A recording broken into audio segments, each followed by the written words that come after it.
Welcome to Current Condition, your new favorite show, featuring myself, Miss Bethany Hallam, and Miss Erin McClellan. Hello, ladies. How are you today? Hey. It's always so great to see you guys, even if it's on a Zoom. So we've got a lot to talk about today. The first thing I want to do is thank our sponsor, Dan Smith Jr., who is running for Pennsylvania House Representatives, District 12, which maybe you've heard of the other fella out there, gentleman by the name, I believe is Daryl Metcalf. Did I say that right? Yeah. We're going to be talking about his campaign actually a little bit later in the show because it pertains to some of our things we want to talk about.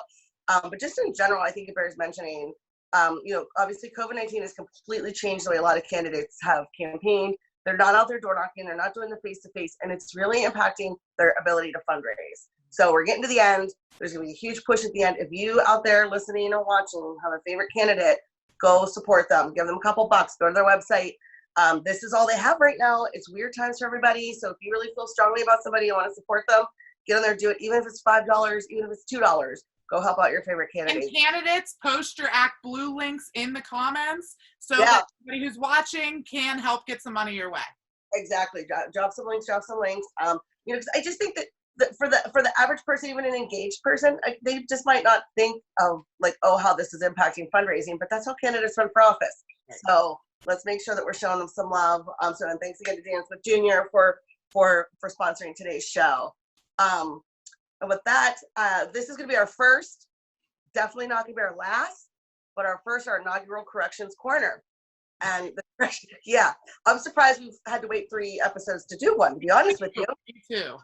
And this Correction Corner is brought to you courtesy of Bethany Hallam. So I'm going to let you go ahead and take that away there. Yeah, so for our inaugural Corrections Corner, I have a corrections to make from our last podcast, something that I said about Pittsburgh DSA not really existing anymore. And we were talking in the context of some other things, but really I've talked to some folks from DSA since that last episode, and they've just informed me, of all the work that Pittsburgh DSA is still doing, of the fact that they have almost 1,000 dues-paying members currently. And they've been doing a lot of work around the Green New Deal, helping to get Bernie on the ballot in Pennsylvania, and especially a lot of work around housing, which I've been seeing a lot locally as well. So wanted to issue that correction. Thank you all at Pittsburgh DSA for all the hard work that you're doing. Thank you, Bethany. And readers and listeners, feel free to drop in the comments who and when you think the next Correction Corner is going to have to come from. Because I'm sure it'll probably be, next week. Erin, maybe it'll be your turn next week. God, I hope not. You know what? Actually, I would bet Erin probably never has to do one. I would bet on that. Bet on that as well. Yeah, I would bet that you're going to be the Bethany's. It's good. I'm okay with that. Yeah. Keep the streak alive. So we have a couple interesting things that I know we want to talk about today. I say let's just dive right in. If you haven't had a chance to see the new issue of Pittsburgh Current, came out yesterday. Today, we're filming Tuesday. And there is a really interesting article by editor and publisher Charlie Deitch on some progressive candidates to support. And, it does bring to mind some of the issues that some of these candidates have been having with the Allegheny County Democratic Committee. So I thought if you guys were cool with it, we'd start the conversation there and some of the issues. I think that's a great idea. Can we talk about one of the articles that's in today's Pittsburgh Current or yesterday's? Yeah, I know that you read it and enjoyed it. Do you want to kick it off with that, Bethany? That'd be great. Yeah, definitely. So basically, Charlie Deitch, owner of the Pittsburgh Current, basically the mastermind behind the Pittsburgh Current. Founded it. Okay, okay. Great. You already got a Correction Corner. We're not even 5 minutes into the show. Had to say that for Charlie. But anyways, there's a really great article that's in the Pittsburgh Current edition this week, and it talks about, it's basically your progressive candidate voter guide. Okay, and I think there's some really interesting information in here. I don't know if Bethany, you and Erin have had some time to read it, but everybody check out the Pittsburgh Current. The candidates that are discussed in this voter's guide are Jessica Benham for House District 36, Summer Lee for House District 34, and Emily Kincaid for House District 20. Those are the state reps. And then there is a United States congressional candidate in District 18, Jerry Dickinson. So those are the 4 candidates that are previewed in this voter's guide. And again, a progressive voter guide, which for all you good progressives out there, this might be something that's helpful when you're going to fill out your ballot, preferably your mail-in ballot, or when you're going to the polls on election day on June 2nd and casting your vote in person. So check it out.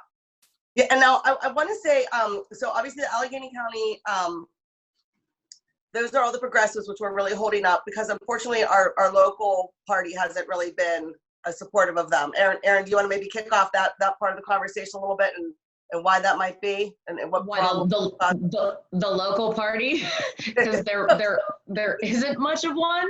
Yeah. Which is really the big problem we're having right now. I mean, overall, I think my concern is that we have some internal stuff going on with the county party, and everybody's pretty much aware of that. But when the state party decides that they're going to start nitpicking and playing games and gaslighting and playing brinksmanship with our county process, that alarms me, because that shows where our heads are at for this November. And I am really, really concerned about this sort of old battle that exists with Eileen Kelly and Nancy Mills. I would be very surprised if Allegheny County is the only county in the state that has a Trump supporter as an endorsed candidate on a Democratic ballot. And for the state party to interfere with our slate card process and leverage that in any way, shape, or form is completely inappropriate. And it shows that they're distracted. It is widely regarded that the Biden campaign is not doing what they should be doing. There's an article on Politics PA about how the Trump campaign is announcing all the people they've contacted since going digital for COVID. The state committee also responded to that saying, well, we've touched more people. And like, really? I don't really care what you put in a press release. I want to see it on my phone. I want to see it on my computer. I want to see it on my doors. I want to see it in my life. I want to know that you're contacting me. And, blasting it out to some inside baseball politics, it's not working. And it was actually kind of stupid, because everybody is looking at their phone now saying, oh, I didn't get contacted. I didn't get contacted. Don't do that. Just prove it. Get out there and work. Yeah, we're digital right now. That doesn't mean you can't be doing stuff. I'm getting contacted by the Bernie campaign every week. I am not hearing from the Biden campaign. They are very aggressive emailers. So just for some of our viewers or listeners that don't necessarily have as deep of an understanding about sort of like why this is so important, why this is so different for you to see, how does the local and the state typically work together on an election? I mean, what process do you really see as breaking down, or is completely different from anything you've seen before, at like a sort of like at a macro level? I've never seen the state committee interfere with a county slate card process. I've never seen that. And this is a thing with this state committee chair. I've said before, she messed with the slate card process in my race whenever I was running. So I know this is a thing. I just think it's completely inappropriate. I've never seen Marcel Groen or Jim Byrne, when they were running the party, go in and interfere with how the county party does their slate cards. And I don't see it happening anywhere else. If there's another chair out there that's seeing that, please let us know. But I think this is just this is a bitter problem because of a chair that got replaced by Eileen Kelly lashing out. This is petty. This is childish.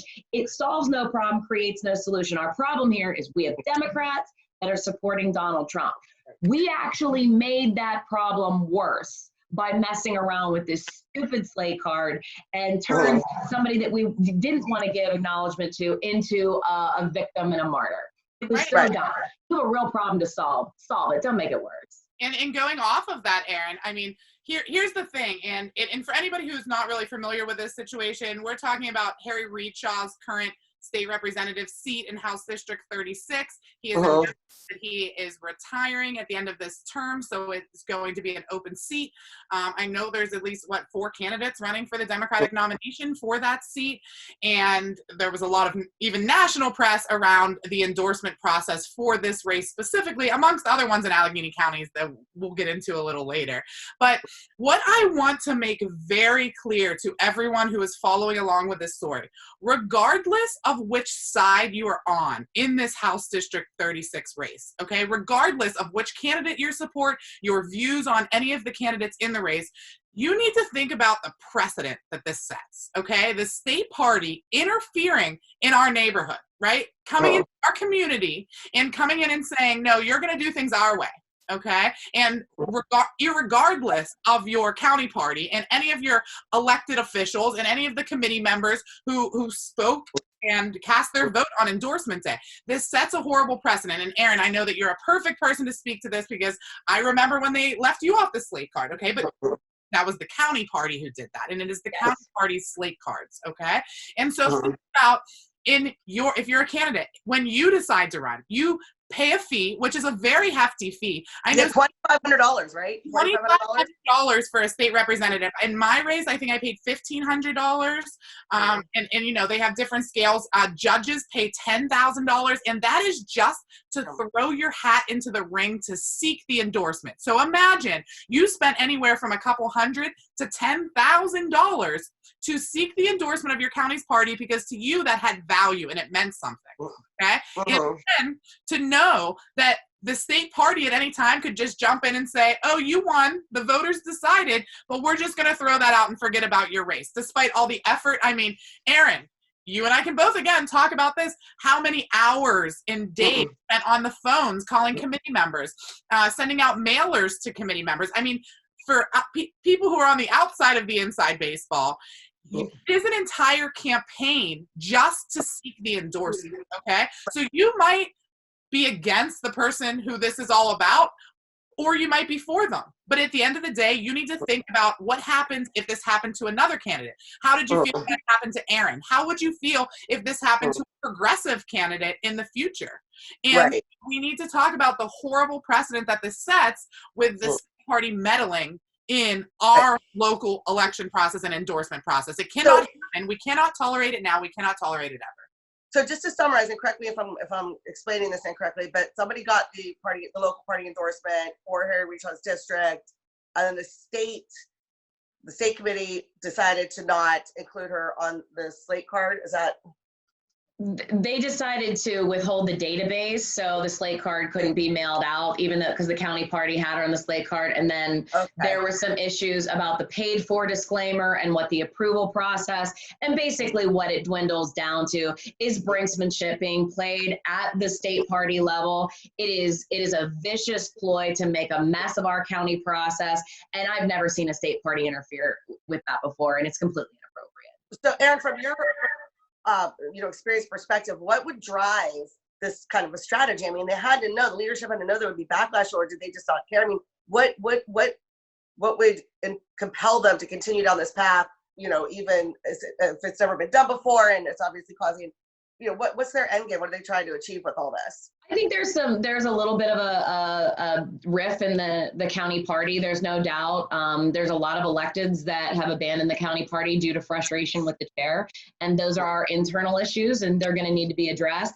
But I think that the state party felt the need to start playing on that. They saw somebody that they thought was vulnerable and somebody that was weak, and they decided to just completely engage that process in a dysfunctional level. And we do know that some of the other electeds have decided to play in this game as well. And it's really, really inappropriate. We are elected committee people. We have some issues that we have to deal with here, and we'll deal with them with our chair. It was inappropriate for the state party to interfere. To basically tell us as committee people, by the way, I'm going to decide at the state party what happens in your endorsements and your slate cards, as if we don't matter and we weren't elected. And that's where, as a committee person, I was offended. Yes. Yeah. No, I'm going to start with this question for you, Bethany, but then Aaron, I also want to have you answer this as well. What does this mean for the future of endorsements for candidates? If you're looking at this as a candidate, do people just stop giving a crap about endorsements and just, what does this do to the credibility of it? And as a candidate, what would you even care to go after it? Is it that important anymore? Right. I think we've seen it a lot more recently, where the non-endorsed candidates go on to win in the primary, but it's been happening for a while. I mean, you can go back years.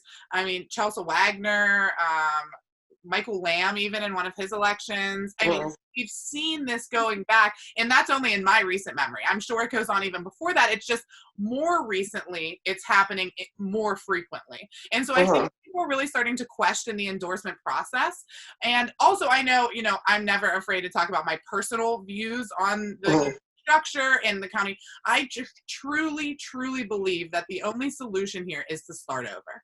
We need to start over and build a committee with folks who aren't in it for the wrong reasons. I've said many times before, there are so many amazing, hard-working committee folks in Allegheny County, across the state, but particularly in Allegheny County. And it takes away from them and their efforts when we have committee folks who have never shown up for a meeting of their local committee.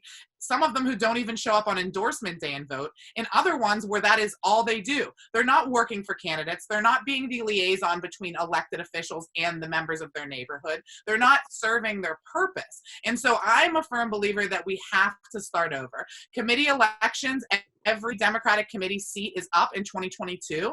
So if you are watching this and you have wondered how to start getting involved, if you are sick and tired of establishment, old school politics and the way things have been, and are ready to move them into the future, and you're ready to put in the work to get Democrats elected up and down the ballot, because that is what we as elected committee members are supposed to be doing, please look into running for your local committee seat. I mean, even if it's mine, come on, please run for it. I want people to get excited about this, because I hear all the time from folks, I don't know where to start. I want to get involved. I want to do more. Where do I start? All you need is 10 signatures from folks who live in your precinct to sign a petition in 2022 saying that you deserve to be on the ballot, and you're on the ballot and you're ready to run.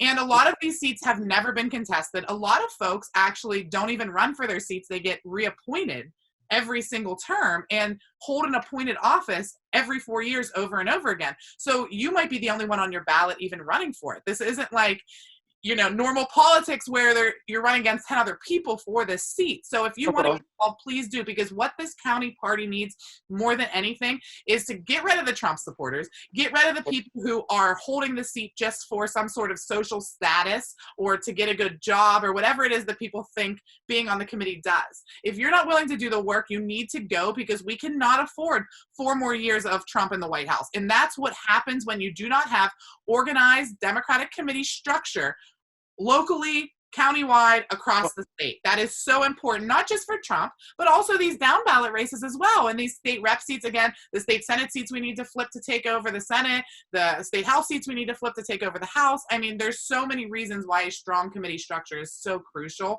So if you're interested, please get involved. So you're saying fix the committee and then maybe an endorsement will be meaningful again.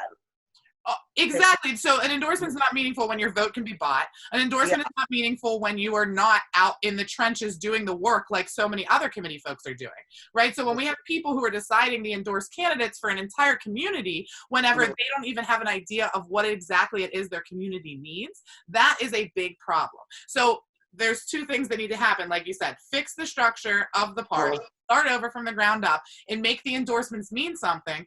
Or maybe we need to have that conversation that the party should stop fundraising from local candidates who are just trying to get their feet off the ground at the beginning of an election cycle and taking thousands of dollars from them to fuel an endorsement process that has lost meaning over the years. So we might talk about getting rid of it altogether. All right, Erin, same kind of question to you. Are endorsements meaningful anymore? I mean, how do we, and also how do you see the best way to kind of fix the dilemma that we're in here in the county? The fatal flaw of the endorsement process is what Bethany described, and that is that the party has become more of a vampire, bleeding their candidates dry for resources than supporting them. The question is, first of all, you're a candidate, you're really grasping for resources, trying to raise money, and the party is supposed to help get you name recognition and promote their candidates. If you're charging them money and they're not getting value added from that, then there's no point to it. So as a congressional candidate, I think my fee was $8,000 the first time I ran, $10,000 the second time I ran. So for $10,000, do you realize the mail I could have done $10,000 in targeted cable and that advertising for just my district of Allegheny County? That would have been more value added than my name just being on the slate card, which, by the way, does not go out typically to every registered Democrat or every registered registered voter. So that's the fatal flaw of the endorsement, is they take money from their candidates instead of having their own fundraising infrastructure. And it's gotten so bad that every little committee in Allegheny County that you want to show up to a meeting, they charge a candidate. Yeah. I mean, it wasn't like that a few years ago. There were charges through the county party. Now every little committee is charging the candidate for something. And it is bleeding our candidates dry. So if you're running a committee, you know, I live in the Valley. When we have the rally in the Valley, when I did it, I raised the money myself. I would not have candidates pay for it. I refuse. Yeah. Now my understanding is they do have candidates paying for it. The people that took it over completely boycotted that principle. They're back to just, you know, raping our candidates for every resource they can get out of them. And that's what disgusts me about it most. And that's what's killing it. If it's not value added, people aren't going to pay the money and they're not going to care. Right. And honestly, I think that that's something that not a lot of people know happens. I mean, that's kind of very behind the curtain, sort of inside baseball sort of info. I think that it's outrageous, and I hope that our listeners and viewers do too. And take Bethany's suggestion, run for office. Even hers, she told you, you heard her, folks. She wants you to take her out. So we do, of course, try to keep an eye on the clock, because of course we could go on forever. But I also did not want to not talk about what's coming up next week, because by the time you see us again, it would have already happened. But we got this little thing coming up on June 2nd. Bethany, why don't we start with you? What are you looking at? What are you watching most closely for next Tuesday? So first of all, I'm anxious, I guess is the word, to see how election day goes. Okay, because remember, there's so many different components that we have. So first of all, I know I'm going to be working the poll in Ross Township for Emily Kincaid. I mean, I know that that's where I'm going to be. I signed up, but again, where you're used to handing out literature to every single voter that comes in, we're not going to be doing that because we're social distancing, right? So I'm really eager to see just how different candidates are getting creative with staffing their polling locations on election day. I'm really looking forward to that. I'm also anxious to see, again, just what happens. You know, our social distancing measures, are people going to follow them? Are we going to have folks attempting to show up and vote without a mask? And then remember, you know, I worry about legal ramifications. We deny somebody access because they don't have an well, we just denied them the right to vote.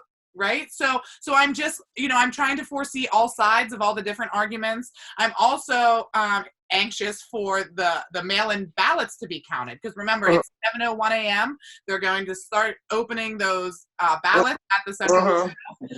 I'm anxious to see what happens with the paper ballots from the in-person voting and how they're transferred to the warehouse and how long. Again, we still don't know when we're going to have results. So I'm really looking forward to, I think, more logistics of how this is going to play out, because remember, I'm a big advocate that primaries are possibly the most important election of the year. I know Aaron will maybe disagree with me on that, but I think that this is really the time that we shouldn't have had any missteps and any errors and any lacks of communication. But when we talk about November, there is a lot on the line. So I want to see what we can learn from the primary election and maybe do some sort of audit on the primary election after it's over to find out how we can fix whatever's broken, whatever went wrong in the primary, so that come November, everything's good to go. Speaking of primaries, I want to take this opportunity to once again thank our sponsor, Dan Smith Jr., who is running for the Pennsylvania House of Representatives District 12 up there against Daryl Metcalf. Aaron, when we were having our sort of pre-call, I thought you had some really things to say about that race and about Metcalf specifically. So I think that our listeners would actually also find that interesting. So I'm going to flip it over to you to kind of dive into that for a minute. Yeah, I think that one of the things about Daryl Metcalf is, you know, he's largely looked at as sort of this really, really extreme right-wing nut job. You know, he once put a white supremacist on the floor of the state government. And when he was criticized for it, he said he wasn't a white supremacist, it was a white nationalist to defend it. I mean, you know, this is what we're used to with Daryl Metcalf. But I think the bigger issue is he is also a procedural animal. He was on the state government committee and was the chair for a long time. And he definitely was pretty aggressive about things like voter expansion and use of force laws, things like that, that are really, really essential to what we're fighting for as Democrats. He has been able to procedurally just block us through and through because he's really efficient that way. So I don't want people to simply write him off as a nutbag because he's somebody that we really, really need to replace. He's a great candidate. He works really hard. He does a lot with local issues, which is really what is going to matter in that district. And Daryl tends to be awful on local issues because he does not believe in bringing money to his district at all. So Dan's a good fit for that race. And I encourage everybody to send him a few bucks. He's working really hard. This is his second run at Daryl Metcalf. And I'd love to see him be successful this time around. Yeah, and I know his campaign manager too is mentioning they think another change from the last time he ran that they think is going to help them is the elimination of the straight ticket ballot there. So, because I know I don't necessarily think younger voters do straight ticket voting anymore, but I know a lot of older voters. It's like just that's what they've always done. So it'll be interesting to see how that plays into it too. Yeah. So Bethany, for you, is there a particular race that you are really keeping an eye on, or anything in particular that you're really going to be, aside from obviously the procedural stuff we talked about, but an actual race that you're actually looking to see how that's going to go? Yeah, I mean, I think that we all know that there are at least 3 pretty hotly contested state representative races. And those are always, very interesting, especially because, again, in Allegheny County, most races are decided in the primary. And so we will actually, hopefully, see this in the primary, who is going to hold those seats come next year. And so I think I'm really interested. I mean, in the Summer Lee race, I truthfully believe that she blows him out of the water. I'm not as worried about that. Again, still, make sure you're on the phones and you are reaching out to voters and making sure everyone in District 34 knows to vote for Summer Lee on Tuesday. And then also, the Emily Kincaid race is the one that I think I'm most closely watching. I think that's going to be another big wake-up call for the establishment. I really am excited to see. Again, it's another, political dynasty family against the challenger. And that's something that I, for personal reasons too, am very interested in seeing how that plays out. And then of course the Jess Benham, the former Harry Reid is the one that everyone's been talking about, has gotten national press because of a variety of reasons at this point. But those are definitely the 3 that I'm watching most closely. Again, are those that we're going to have the clips on too? Yes. Candidates, and they will little 30-second clips, kind of a last minute. Like I said, we know how hard it is to get out and campaign right now, so we're trying to bring some candidates to all y'all. We're down to our last minute and a half. I think we have to mention obviously the one more time, Bethany, I know that this is your make sure you mail back. Oh, you got yours, Erin. Yay! Yes, I just want to let everyone know these hit the mailboxes yesterday. Yeah. And everybody got this polling place moved postcard. It is sent from the elections division. It lets you know that due to COVID-19, your polling place for the June 2nd primary has been moved, and I live in Ross Township, so it lets me know that the Ross Township polling location is at the Ross Township Public Works Building. It gives the address, and then it also has a website and a phone number to call if you have any questions. So check your mailboxes. You should have received these yesterday, and just make sure if you are deciding to vote in person, you know where to go. Right, and make sure if you're voting with your mail-in ballot that you mail it back. Please do not leave your mail-in ballot sitting on the kitchen counter, please. As of this weekend, Elections Division had caught up with the applications, and so all ballots that were requested prior to yesterday or the day before were sent out this weekend. So unless you waited till the very, very last minute, your ballot is in the mail on its way. So please make sure that you return those as soon as possible, whether via mail or drop it off only your own ballot to the Elections Division downtown. All right, and here we got 30 seconds left. Erin, I'm going to let you have the last word. Anything else you want to tell our viewers and listeners today before we all head off on our merry ways? Yeah, I think obviously I'm looking a lot at the national and the fact that Bernie Sanders is still killing it. He's taking delegates. Nobody seems to be paying attention to that. Come convention, that is going to be interesting. I'm very interested in what happens in our statewide Auditor General race with Michael Lamb running, and that's a really hot field. So I'm looking at that, and I'm definitely looking to see something of any substance come out of the Biden campaign in Pennsylvania. I know the polls have him up, but we don't run a national election. We run state elections with an electoral college, and I am still very concerned about what this is going to look like for November. So I'll be looking at that. Well, guys, once again, we're at the end of our time here, but I have a feeling that we've got a lot of interesting conversations coming up in the next couple of weeks as these things start to play out and we start to get these results in 4 years when they count everything. I'm just kidding. Bethany. No, again, thank you to all of our election workers that are going to be braving the COVID to work the polls. We thank you. We salute you. It's amazing that you're doing the work you're doing. And we will see you guys again next week. And also, please enjoy these videos submitted from 3 candidates who are in contested state house primaries. Here's their last minute effort to tell you why they are the candidate for the job. I'm Jessica Benham, and I'm running for state representative in House District 36. I'm a union organizer and healthcare advocate at the Pittsburgh Center for Autistic Advocacy. I'm running to stand up to Trump Republicans in Harrisburg, protect and expand healthcare, fight the local impacts of climate change, and protect workers' rights. I'm endorsed by the Pennsylvania AFL-CIO, local environmental groups, State Senator Wayne Fontana, Councilwoman Bethany Hallam, Councilman Bruce Krause, and Councilwoman Teresa Kale Smith. For more information about me, visit jessicaforpa.com. Hi, my name is Emily Kincaid, Democrat running for state representative in House District 20.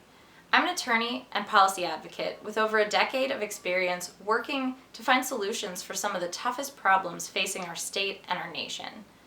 I've spent my career advocating for people who've been denied a voice, and we need a champion like that in Harrisburg now more than ever. So if you live in District 20, I'm asking for your vote either by mail or in person on June 2nd. And if you don't live in District 20, please encourage your friends who live in District 20 to find out more about me at emily4pa20.com. Thanks.